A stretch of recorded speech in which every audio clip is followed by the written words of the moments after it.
Welcome to Penrose Learning, where we make understanding easy.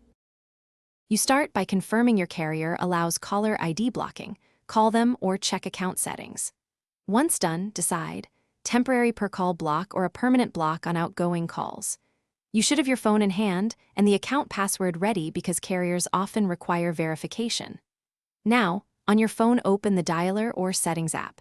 If your carrier supports the per call code, you can proceed immediately and test with a friend to verify the display is blocked. You can block your number in several ways. Pick the method that fits. For quick calls, dial the per call code like *67 before the number. This hides ID for that call. If you want ongoing privacy, enable permanent blocking in your carrier account or ask customer service to apply it. Also check your phone settings.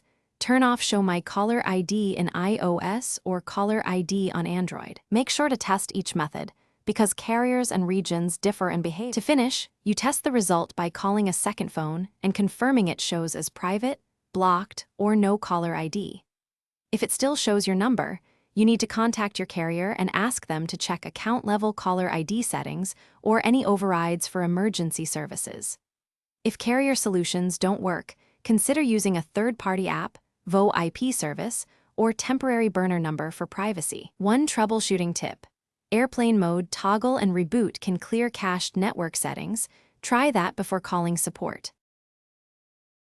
Thanks for watching. If this was helpful, leave a like and consider subscribing. See you next time.